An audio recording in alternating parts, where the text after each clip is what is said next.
friends and family.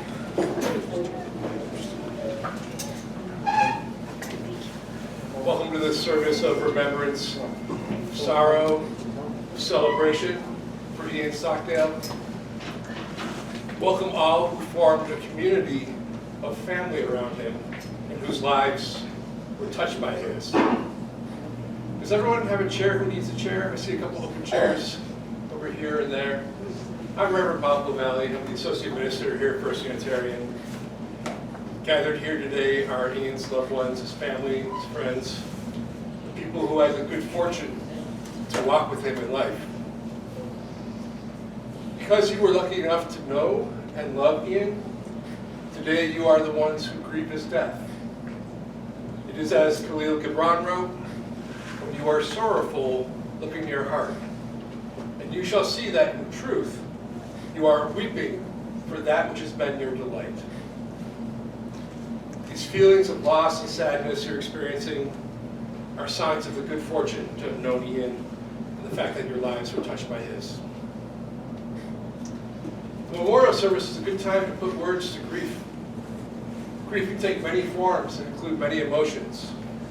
We may feel sadness, of course, or anger. We may feel relief or guilt. We may grieve for the person that we lost, but we may also grieve for the person that we never had. There are no wrong feelings in mourning. This is a Unitarian Universalist church. This afternoon we're creating a temporary congregation. This temporary congregation is composed, I imagine, of people who bring many different understandings of what happens after we die, different hopes for what lies beyond life. As Unitarian Universalists, we honor those differences, and we celebrate those things that transcend the differences and which unites us. Our relationship with Ian and those who loved him, our grief for his loss, our hope that we can be of support to one another as we honor and celebrate him. Good. Do you know how to do it? We need more. Where's the light? Oh, was it not on? All right, how's that? A little better? Yes. So the mic was not on that whole time? We can hear you. It was probably better that way, actually. Unitarian Universalists begin their service by lighting a chalice.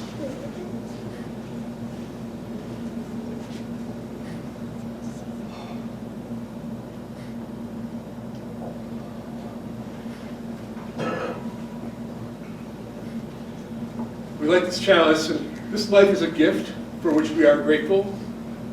We gather in community to celebrate the glories and the mysteries of this great gift. Today, we light the chalice in honor of Ian Stockdale. I didn't have an opportunity to confer with Monica before we began, but is there someone doing a reading right now? Is there someone who's scheduled to do a reading?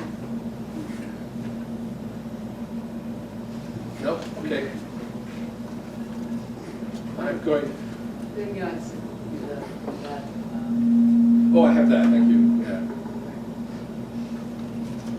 And I'm going to do a eulogy for Ian.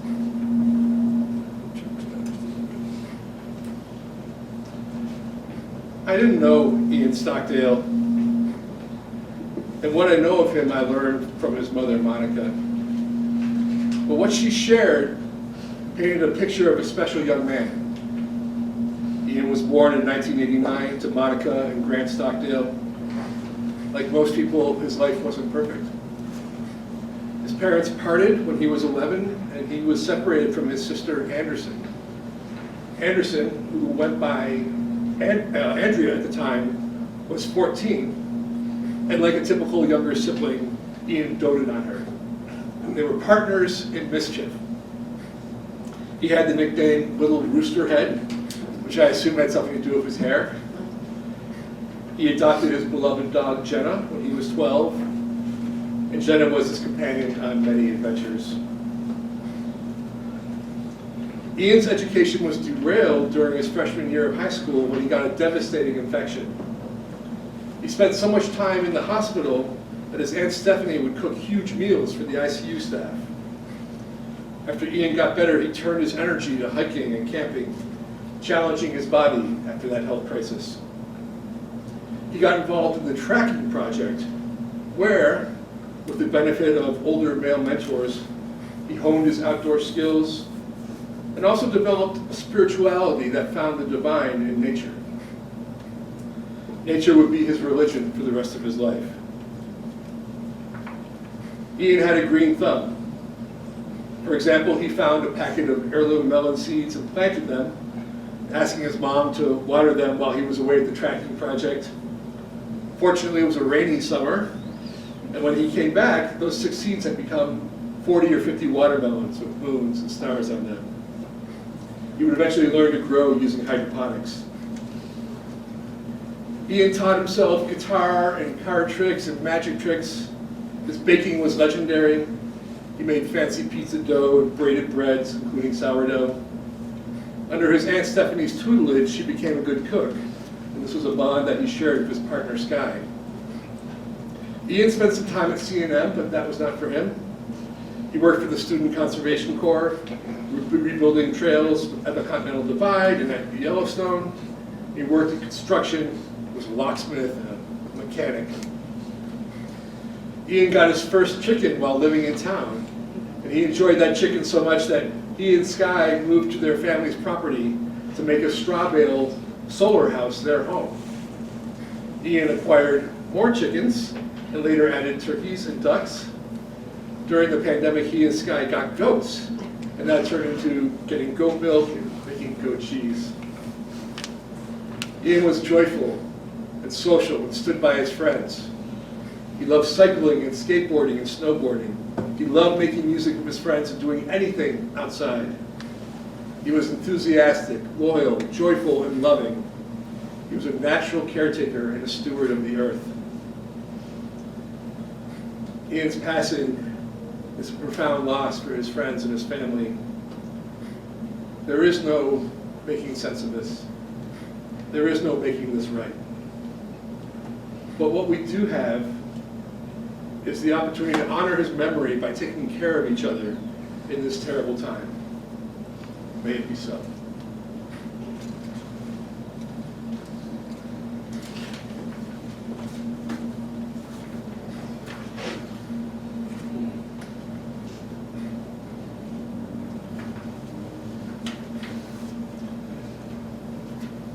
At this point in the service, we want to offer folks an opportunity to say a few words. If anyone's feeling so moved, come up and just keep it brief, a couple of minutes, but share a reflection on his life. Anyone compelled to reflect on Ian?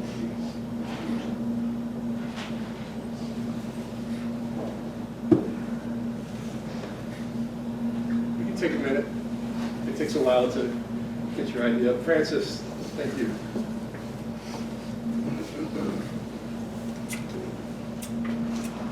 Hi folks, you all know Ian. Hey, lucky to know him too. Got to take this picture skiing at Seepapoo about 9 years ago.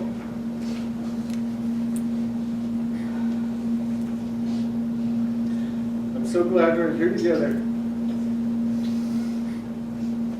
Because he meant a lot to me and obviously all of you.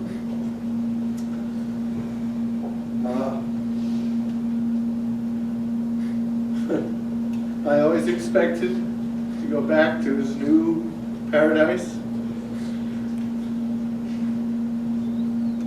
and I still will, and he's in my heart forever.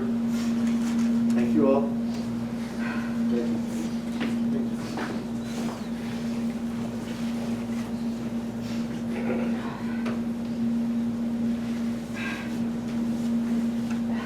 Thank you. Thanks everyone for being here. It's really hard to know what to say at a time like this. Ian, however, he would know. And he'd make a cute and sweet joke, and he'd break the tension and make it a little bit lighter. So pretend like I said that, please.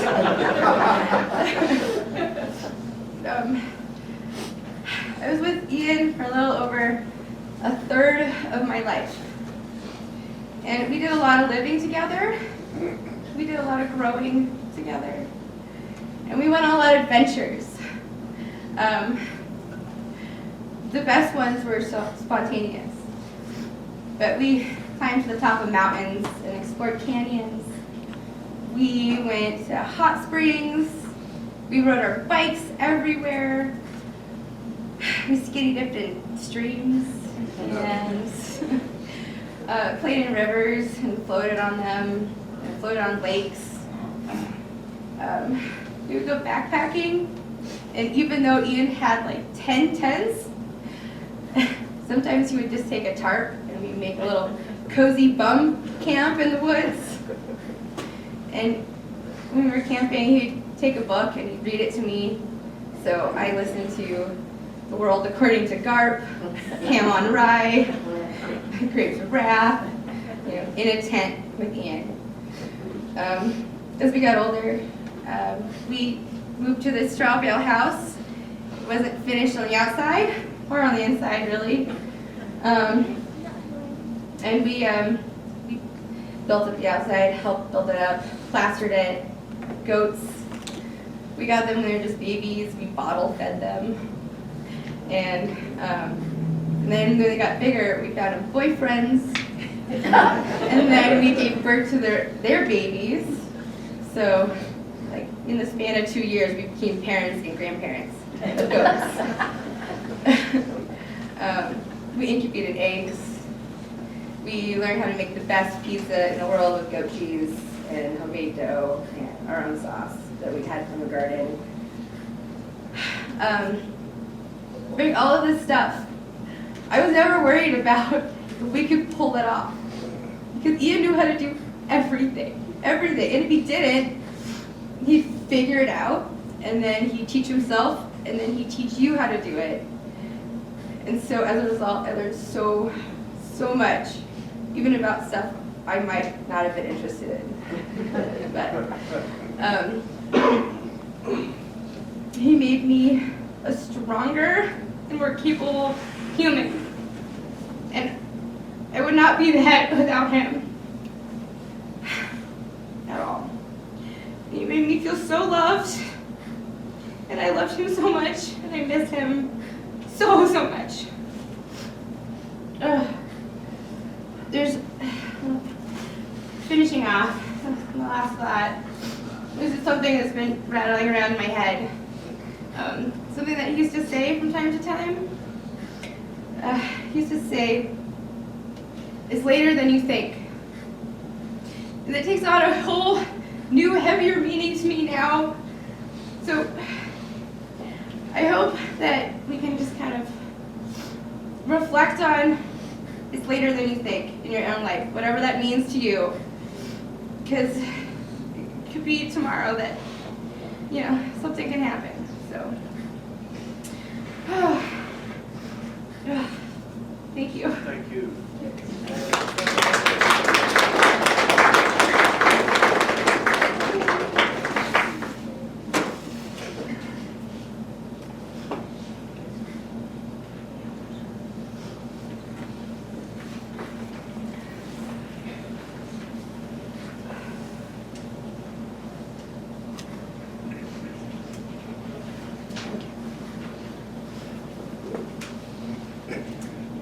Let me know down to help with your rocky revival.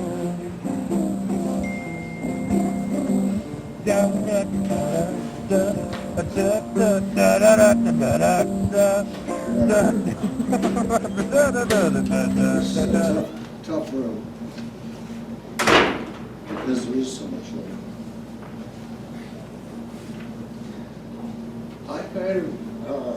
I met Ian through his mom.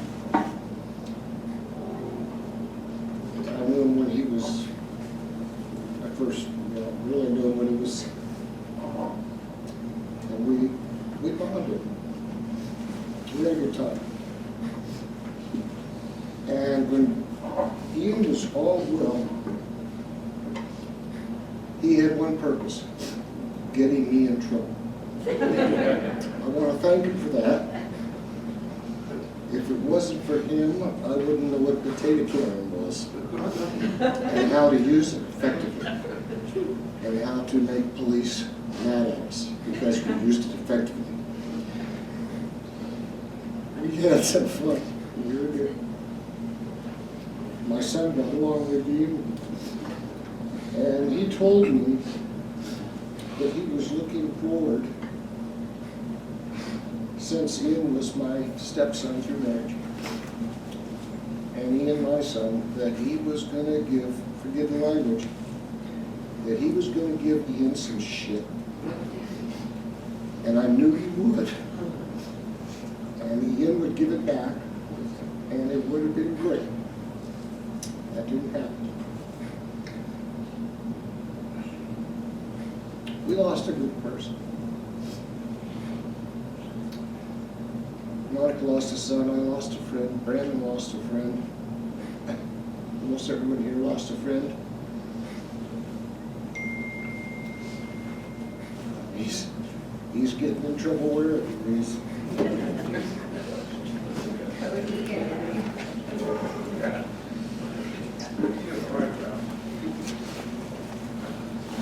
Thanks, sir.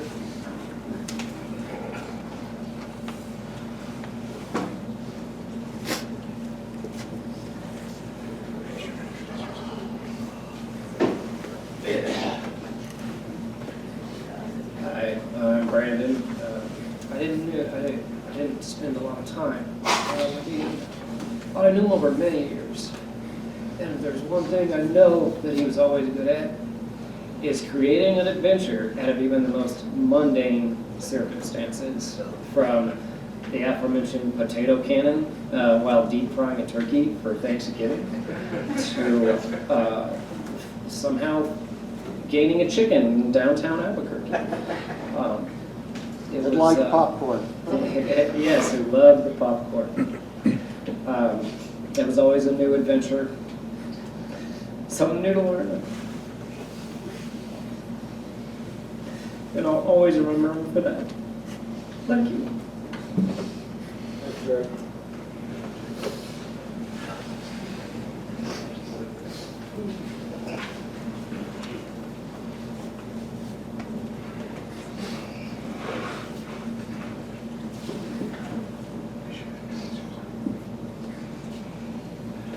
Ian's special talent was being able to think outside of the box. And so when we worked together setting up art shows in Santa Fe every year in August. And so I always asked the boss if I could bring my son-in-law. I'm Sky's father. My name's Bruce. And it is tragic having lost Ian. He was a presence on our property, and it was like he would be the one, along with Sky, to carry the torch, because, well, guess what? I'm not getting any younger, and neither is my brother Argus back there. And we have this beautiful property, and Ian came and along with Sky, and developed it in so many ways. So all I can say is that he will be missed. But he thought outside of the box, and he lived outside of the box. And if any special challenge at the art show, he came up with an unorthodox solution, and it usually worked. So yes, Ian will be missed.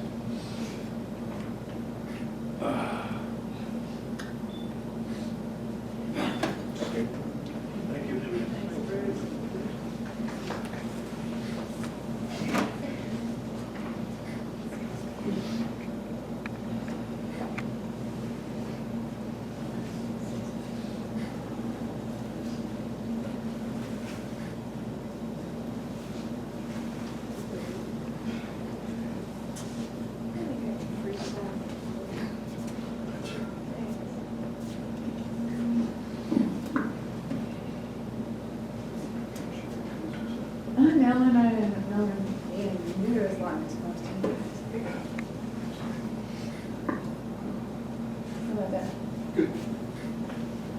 But who? Like this guy. Well, you're half of him.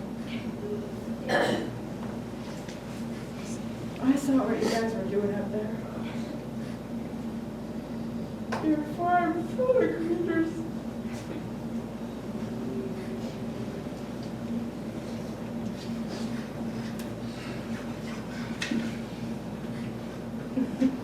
You guys were my Renaissance couple. You knew how to do everything. You was like literally It was not him. know. Oh yeah. And you were living a life. Baby goats, oh my God. On the table, hi. No. Go lay down. Oh, you're not a dog. No. He impacted my life. Who found me? And everyone I've met through Ian.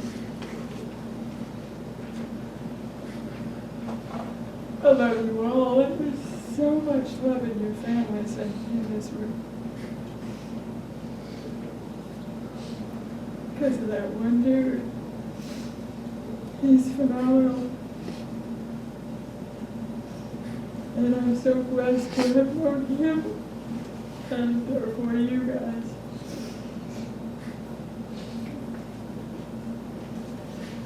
So even though I'm bawling my eyes out, I'm really happy for you.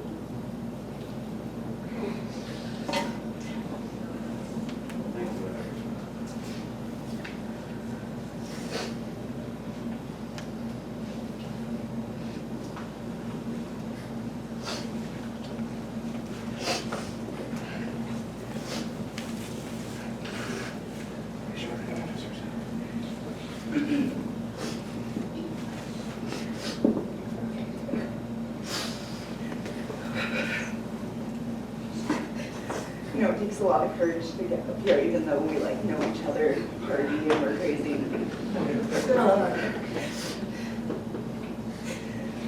I think I've known Ian since I was about 13 or 14. I met him through my brother, Larry. I feel like I ended up hanging out with a lot of my brother's friends, which he wasn't totally happy about at the time, but we all ended up just connecting in so many ways.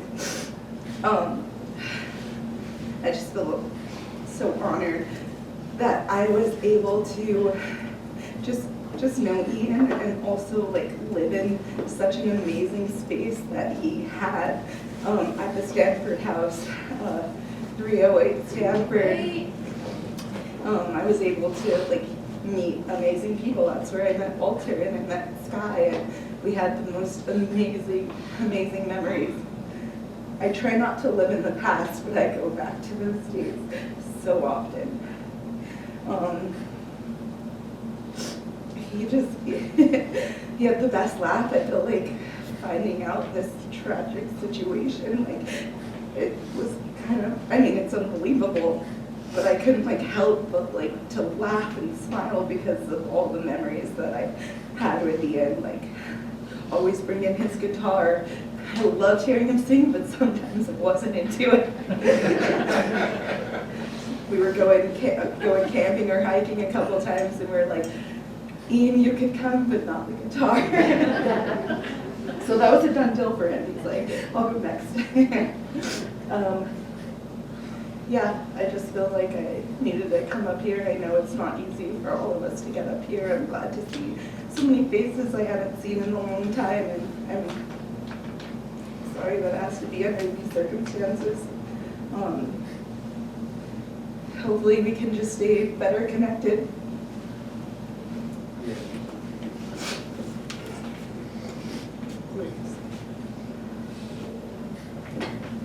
He was okay.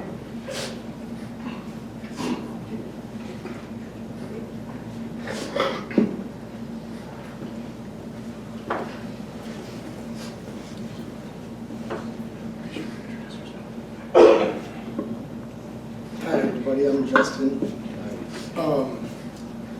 I knew Ian growing up from high school to maybe mid-20s.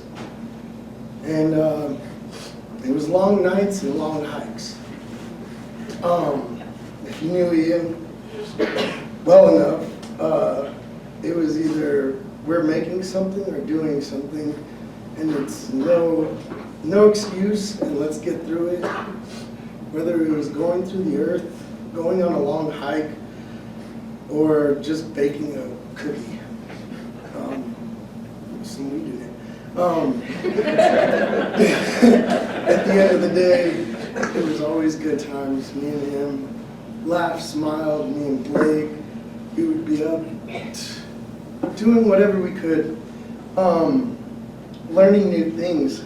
I still use today, like, bow drill, stick, lighting fires with sticks. It's like building things out of nothing and seeing it turn out to be something.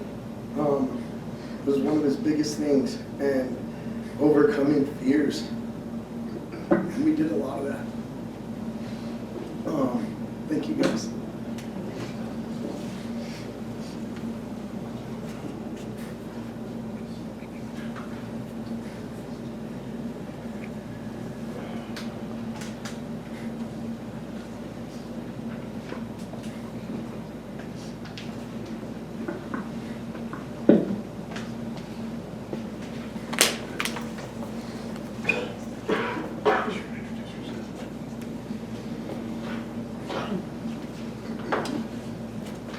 Hey guys, my name's Larry.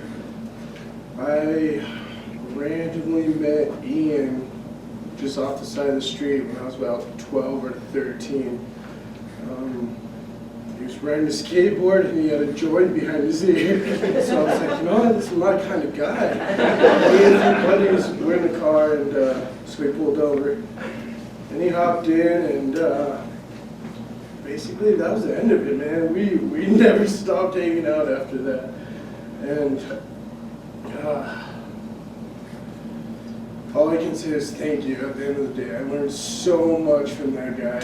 Like, we both just were yin and yang, I would say. We went back and forth on so many different things and ideas and who's right or who's wrong. But at the end of the day, we got so much shit done at the end of the day. On a budget, we were just like, even though every now and then we'd come across money, this guy was so frugal and funny. I'm like, dude, let's order a pizza or let's just get some beer, whatever. He's like, no, I'm gonna eat falafel and go on a hike. And yeah, I don't know, anyone that went on a hike with that guy, I went one time. And we went from Walloons Trail all the way up to the top, and I was like, hey man, this is way more than I ever thought we were gonna go. I was so used to just going to whitewash and playing around. Once we got to the top, I was like, I will pay for both of us. Sorry, I will pay for both of us to ride the trail. But once again, all I can just say is thanks for all the good times, all the memories. Thanks to you, Monica, just for housing it and dealing with it, because we were all just some crazy young boys just finding out who we are and learning in the world. And yeah, just thinking we're big, smart people at the age of 18, and yeah, we had no idea what was going on. All I can say once again is just thank you so much for everything. Like, that guy,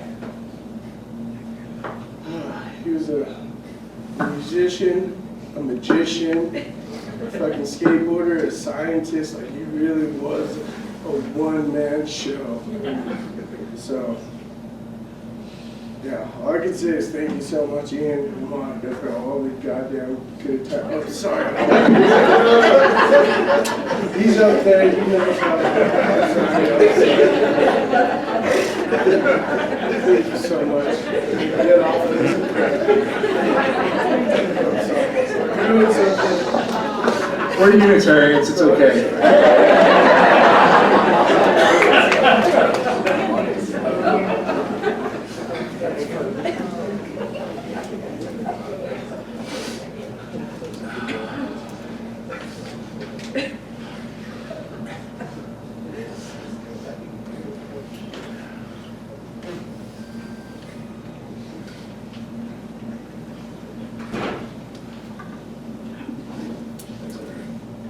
Thanks everybody for standing up. We're coming towards the end of the celebration, and on behalf of the family, I want to invite folks to stay and eat some refreshments. They're in the back of the room there. And it's a time for continuing to tell stories about Ian, for laughing for sure, and crying, and for all the feelings. So do it together, stick around. Now we know that Ian saw the divine in nature, and he had a earth-based spirituality, as I understand.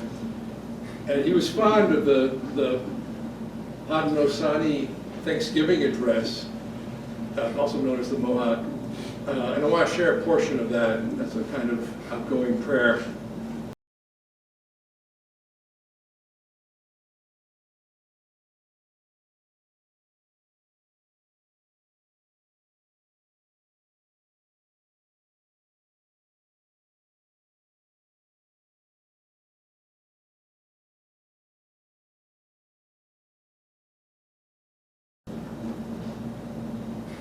Now we turn our thoughts to the Creator, or Great Spirit, and send greetings and thanks for all the gifts of creation.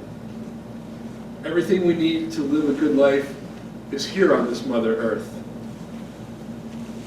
For all that love that is still around us, we gather our minds together as one and send our choicest words of greeting and thanks to the Creator.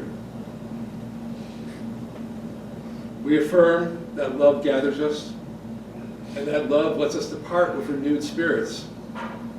May this ritual and the memories of Ian Stockdale give comfort to all who knew him. And may we all be held in the heart of love. Amen. Blessed be. Go in peace.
Alright. Well, we've been together since way back when. Sometimes I never want to see you again. But I want you to know that after all these years, you're still the one I always bring in my ear. Yeah, you're still the one I want to talk to the bed. You're still the one that turns my head. We're still having fun. You're still the one. When I look at your face,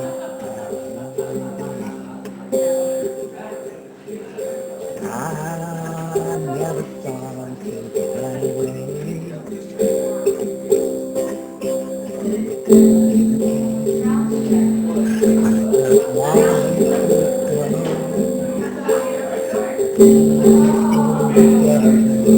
I long for the show. You're still the one that makes me laugh. You're still the one that's my better half. We're still having fun.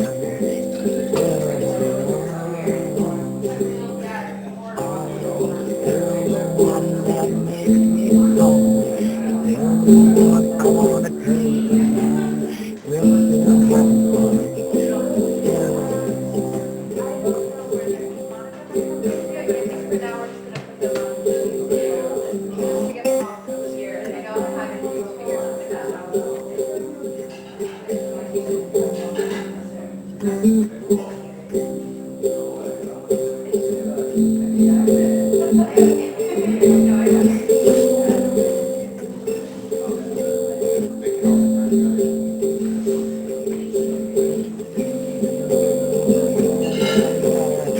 still the one that I love to love.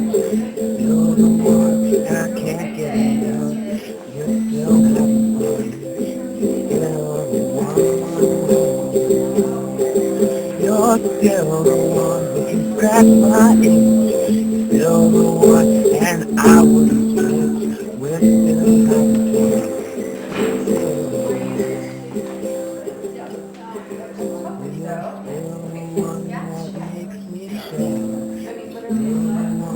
That I dream about.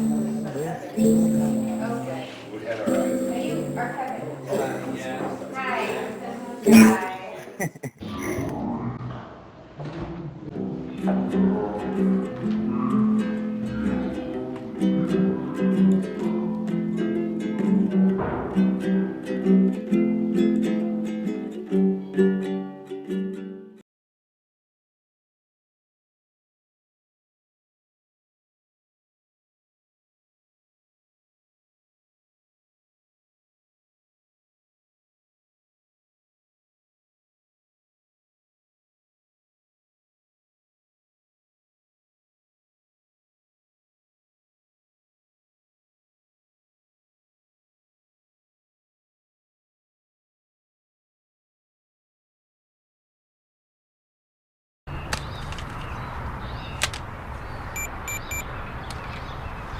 Yeah, Albuquerque. I'm in Nob Hill. I need the number for a locksmith. I don't know. Pick one.